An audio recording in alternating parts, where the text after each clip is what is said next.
So man, I go by the name of Charlie Wayy, 2 Y's, from the Bronx. What part of the Bronx? I'm sorry. I'm from Webster Houses, 169 for Webster, 1200. Still there? Oh, of course. How is it out there when people know you're doing your thing, and how does your neighborhood, embrace you now? It's different over there. There's a lot of people over there. Everybody getting money doing their own thing. So until it's on a world scale, you just whoever you are from the hood. That's it. Okay. It's not crazy. How was it growing up over there and stuff? Dangerous. I live in the jungle, so that's what it is. And being in the jungle, how did you start getting into hip hop at a younger age? Oh, from birth. Okay. From birth. I got an older brother that's 10 years older than me, so it's kind of like I was always hip to everything. Okay. So down to basketball, collecting basketball cards, watching basketball. My father was around. I used to watch the Knicks with my father, watch boxing with my father. So, yeah. Okay. And what do you remember at a young age listening to that got you started into hip hop? It was in the house. So whatever was in the house was the thing to do. Yeah. What do you remember listening to, like around the house? Rick James, Tina Marie. Okay. Grandmaster Flash and them. Okay. I say Big Daddy Kane. So it was a wide variety of different things I was listening to. Okay. You don't mind me asking, 87, 86, you were born? Nah, 91. 91. And when did you were listening, like in the 90s, you were still listening to the stuff that was in the 80s? Oh, yeah. Yeah? Yeah. Okay. Because there's a lot of kids, like, they don't really like, the old school shit like man, that. I feel, honestly, if you ask me, I say Big Daddy Kane is probably like the nicest out. Right. Big Daddy Kane or Rakim. But if you listen to how fast Kane was spitting, I was like 80-something, early 90s. Nobody was really doing nothing like that. You gotta think he's doing that back then, so that's crazy. Yeah. And one, you know what I mean? But besides him, the way he was rapping so fast, what else did you like about Big Daddy Kane that stood out to you? Swagger, lines, the way he, he dressed, the way he carried himself, the way he talked. Yeah. Kane was a man. What about as far as did you get into any of his battle raps that he got into? Not really. Nah. To me, everything was at the surface level. I really didn't start diving deep into rappers until I was a little older, like middle school. Okay. That's when I was like, oh, where is this rapper really from? Like, what does he really like to do? Like, before that, it didn't matter to me. It was the music. All right. And that time in middle school, where'd you go to school at? You mind me asking? I went to junior high school 22. Okay. And Jordan Elmont. And what album do you remember specifically around that time that you remember, like, yo, this is the album, man, at that specific time? If you say in junior high school, gotta be Get Rich or Die Trying. I'd probably say Kanye. Okay. Late Registration. Those big times for me. Big albums I was listening to. And when did you start it? Like, when did you start rapping? Did you start freestyling? Did you start writing? When did you realize you had the talent? I honestly feel like it's gonna sound crazy. I feel like all kids from the Bronx rap, but it gets to a different level for different people. Because we're all into music, let alone if you snap into something like that as a form of creativity that you're thinking about. So I say, as early as I can remember, probably junior high school. Okay. I had like a little rap book. Fifth grade, little rap book, try to write stuff down. It's kind of garbage. So was it mostly punchlines, or was it half-written raps? Was it just verses? I say half-written raps because you got to think at that time that's when Cassie was around. Okay. Cassie was whipping Freeway ass. Yeah. So the smacks. And the yeah. So that was a different time and era for me. So I felt like gradually listening to rap changed. Yeah. Because I was listening to a different type of rap from early. Like I was listening to first album I really remember listening to was Life After Death. Right. I tell people that all the time. Any interview I'm in, Life After Death. Listening to the Purple Tape, Big One and them.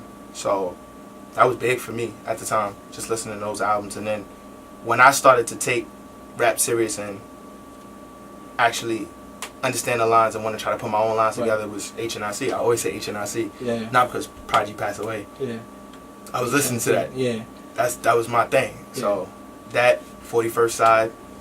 So. And tell me about that step that you took when you started taking yourself seriously in rap and you wanted to start investing in yourself. Go ahead. Well, I really wanted to start rapping, I say middle of high school, ending of high school. That's when I really started writing down raps, and I call it closet rapping. Yeah. That's when you had your own raps. And you spit them out to people, and they be like, damn, who's that? You be like, yo, that's Fab, or yo, that's this Red Cafe, that's somebody, they be like, oh, yo, that's hard. Then ask what song? You like, nah, that's my shit. Oh, that's whack. I was doing that for a while, but at that time, it was like, I never liked my voice. I felt like I had a funny voice. Right. So I just didn't rap. Right.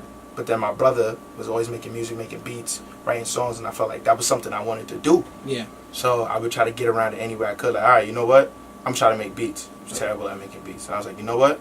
I can engineer. Let me try to level stuff out. Right. So I was working for a little bit, but then I found myself trying to correct certain lines he was doing, or certain lines certain people were doing when they was recording in my house. Right. So then I was like, you know what? I'm just gonna muscle up. My voice is my voice. I'm a man. Like, this is me. I gotta embrace that. So then I was like, I'm with the raps. And tell me about that. As far as your first time in the studio, it was in your house. Like you had your own stuff in your house. My first real raps recorded were in my house. Me and Ricky Mapes. You both in your room. Yeah. For me. Yeah. And then that's kind of how our friendship like leveled up. At the time, he was our class. Okay. So, rapping in my house, working on songs, doing covers, little stuff like that. And then from there, I graduated out of there. Started recording with Rudy Rhythms in Harlem. Okay. That's kind of where I recorded like one of my first songs for my first mixtape. Okay. When I was like Chuck Schwab. So I had an album, album I put together, all original music called Raw. Okay. So at that time, that was one of the first places I was recording. Then we got up out of there, another little home studio. Okay. And then I transitioned to Esquire when it was the Rap Room. Right. Then I kind of graduated out of here.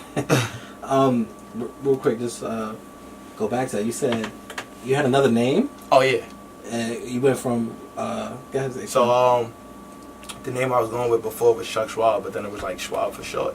Right. I got that name from one of my brother's friends. I was always in the business. He's like, you're always in the money. You're trying to sell cars, you're trying to sell games, you're trying to make money any way you can. So he's like, you're a little business. So my name was Charles, so you got the investment firm, Charles Schwab. Okay. Charles Schwab, Chuck Schwab. I ran with that. And how did that turn into Charlie Wayy? I realized, honestly, I can't make any money with that. And then every idea I had to think about, like websites, anything like that, ask Chuck, he had that already. So it was just like, all right, I need to forge something different. So before I put out the fund, I drew back the cover I had, and I sat down and thought about names. So I knew Charlie was going to be there some way, somehow. And I was surveying through my names. And then my manager, Lou Will, good friend of mine, he was like, yo, you should go with Way. I was like, Way? I was like, oh, that sounds kind of cool. I was like, you know what? Let me throw 2 Y's on it. So I threw the 2 Y's, put it together, it was Charlie Wayy. And I was surveying around, I was texting girls, like, what you think about this? Text mine in a second, what you think about this? I was like, oh, that sounds kind of cool. Googled it. Right. Nothing came out. I was like, oh, this is my shit. Right. It's mine. And do you feel like it comes off a little, your name doesn't come off a little bit cocky sometimes, like Charlie, like my way, like it goes my way? Does you feel like it comes off. Girls say funny stuff like that, but it's never really that. Yeah. My stature's that way. Right. So I'm 6'5", so there's nothing wrong with that neither. It's gonna carry that. So yeah. That's how the name came about. It's history. Right. Explain what type of music did you do in the past, and has it evolved? I'd say my strengths changed a little bit. I've always been rapping, always trying to put songs together. Before, I would say there was more emphasis on the hooks because my verse writing wasn't that strong, and then I kind of leaned off of making verses, and now, making hooks. Yeah. And now I feel like it's just power verse time. You call me for a feature, you call me for anything like that, it's whip ass time. So. Yeah. So what's your strength, if you don't mind me asking? When it comes to writing, is it are you a lyrical person? Are you a punchline person? Definitely a lyrical person. I'm gonna give you a verse and you're gonna feel what I'm talking about. Right. Sometimes it's gonna be super witty, sometimes it's gonna be over the top, but I'm always gonna harp on something. I'm gonna grab you, and you're gonna feel what I'm talking about. Let's real quick talk about your first mixtape. As Chuck Schwab or Charlie Wayy? Let's do Chuck Schwab because we gotta do everything. So Chuck Schwab, I had 13 joints. Okay. On my first project called Raw. You probably Google that and find that. All original music. Took my time, wrote different songs, had different meanings to it. One freestyle, but I really wasn't rapping on people's beats. That never was my thing. Right. Probably for freestyle purposes or, just sparring, verbal jabbing or whatever. Right. They'd be like, oh, this beat is fire. But to put something out there, I was never really rapping on people's beats. That's not my thing. Yeah. How did you acquire, the funds to get everything together like that? At the time, I was recording out of home studio, so just making little payments. So I always had money because I was always working. Okay. Whether I was working little jobs here, there, or moms put some type of money in my pocket. Right.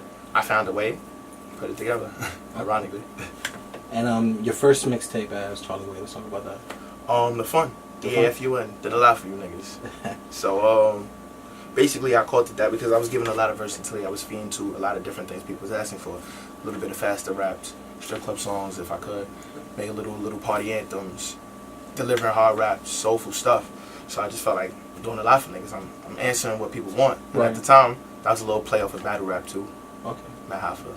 A lot for you niggas. Are you a big fan of battle rap? Oh yeah, battle rap is the shit. I say battle rap is, you think kind of like Dykeman or Rucker Park, how they still got a lot of skill, but it's a different type of basketball, it's a different type of flair, a different type of flash than the league. The league is everybody that's in the industry, so you think of Jay, Kendrick, right. Cole, everybody like that's a little bit more organized, there's a little bit more structure to it. Right. You think battle rap is it's raw, it's the essence. Yeah. So, who's your favorite battle rapper right now? Free my man Surf. Surf is the shit. Still Surf? But I'd probably say I'm nitty tough. I was about to interrupt Rum, you and say you look like got a lot of bars. You look like a Charlie Clips guy, man. Man, Clips is my man. Clips is my man when Clips want to rap. When Clips want to play, he don't want to come with third rounds and stuff like that. I'm not banging with Clips. But when Clips is in the mode, like when he was on that little stretch for a year when it was Charlie Clips is the best battle rapper, that's when I fuck with Clips. And any word, because I haven't looked at battle rap in a while. Any word on Math and Disaster or anything like that? Ever since that whole thing that happened? Man, honestly, ever since Math had that whole little fiasco, then he was on a little, I say that was like a slump for him, because then he went on a little slump. He hit Sirius Jones, kind of got himself banned. Right. Went through bad turmoil.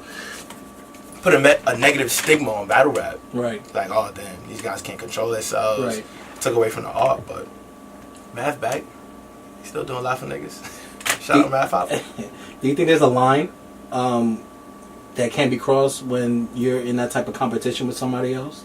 In that type of battle rap? Yeah and no. Honestly, it's a personal space thing, but for the sake of the art, if you respect the art, then you respect it. And I feel like that's how it comes with everybody, because they talk about touchy subjects. They talk about each other's kids, each other's mothers, and everything like that. But it's for the sake of the sport. You know what I mean? You ever see yourself in that kind of position? No. I say I'm an active fan. I got bars out there I play around with, but that's not my